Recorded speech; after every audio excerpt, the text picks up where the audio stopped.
Congresswoman Jan Schakowsky, thank you for taking a moment to talk to us. Sure. There was supposed to be a meeting, a final meeting of the White House Deficit Commission before their release on Wednesday, and it's been canceled. What's the significance of that? I think the reason is that the votes aren't there and that they're shopping this proposal around as somehow redrafted proposal. I call it Bowles-Simpson 2.0, which I haven't seen. Trying to find the votes. It takes 14 votes to require then to trigger a vote in the Senate and then in the House. That's not going to happen. Okay. Now I think that their more modest goal is to try and get 10 members to endorse it so they can say that there's a majority. I don't know if they're there yet. Well, wait a minute. They're trying to move the goalpost? I think so. I think they want to be able to say that, the majority of the President's Commission has supported our proposal, which I'm assuming is still going to include cuts in Medicare and Social Security, a cap on discretionary spending, all kinds of things that really hurt the middle class. And you haven't been, they're shopping this around, but you haven't seen it yet. No, I'm going to try. What is that about? Well, I think because I have come out with a proposal that has very different assumptions, which says that we can actually reduce the deficit without hurting the middle class or lower income people who have actually not shared in the opportunities of the last 20-some years, and certainly not the 8 years of the Bush administration, where all of the growth and wealth went to the top. And working class people were lucky if they stayed even. They lost right now. And I said, well, we can reduce the deficit and the long-term debt another way. And frankly, that is saying people who had the party ought to pay for the party.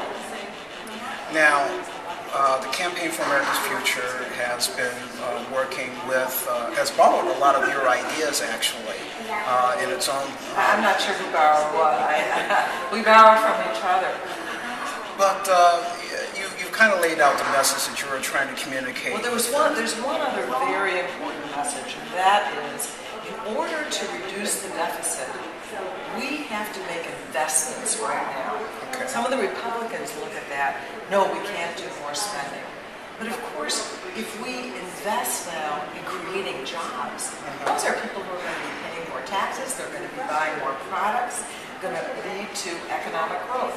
Just as the stimulus, which I always felt was too small, the stimulus plan has created or saved now, new report from CBO, 3.5 million jobs that otherwise would have been lost. So investment is a very important part of my proposal, of the Campaign for America's Future proposal, but not Simpson goals. Now, what are you hearing from your constituents? Your plan has been out for a few days. What are you hearing out the street? I want to tell you, I am getting calls from all over the country, not only from my district, saying thank you. Finally, someone is sticking up for the middle class, for poor people, saying we don't have to cut programs, we don't have to make them pay more. Thank you. And that's what I'm hearing from my constituents as well. But there's another message that I'm hearing, and that is my unemployment is running out. And that's a debate that we're going to be having. And you know, it's not just about the 2 million people who are losing their unemployment as of November 30th. It's the economy story. There's nothing more stimulative than maybe food stamps by giving people money in their pockets who otherwise don't have it. They're going to go right out and spend it. This is good for economic growth, for getting the economy going. So those are the things I'm hearing from my constituents. So we're going to have the Simpson report, Bowles report, we're going to have the reports that are done by my organization, by EPI and Demos, all of that out in the mix. Congress is in session right now. How does this play out over the next few weeks, and what can we do to influence the debate? Well, if we are smart enough not to negotiate with ourselves, which generally means that we end up trimming our sales. If we stand up for the middle class, for people who are unemployed, and for future prosperity shared by all, we talk about shared sacrifice. Well, some people have already sacrificed. Now it's time to look at others to pay their fair share. If we stand up for what's on the table right now, that would be tax cuts for the middle class, not for those who make over $250,000. We'll see. Yeah. We're hearing about a compromise, and extending unemployment insurance benefits.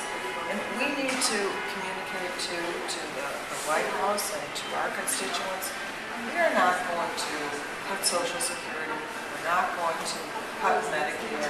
We're not going to cut them to save them, so to speak. Cut Social Security to save them, or cut Medicare to save them. No. And that we as Democrats, we've lost the brand, I think, of standing up for middle-class people, for the majority of Americans. So this will be the opportunity to recapture that. I'm looking forward to that. Well, thank you, Congresswoman, for taking a couple of minutes to talk about this. Thank you. I appreciate it. All right. Thanks.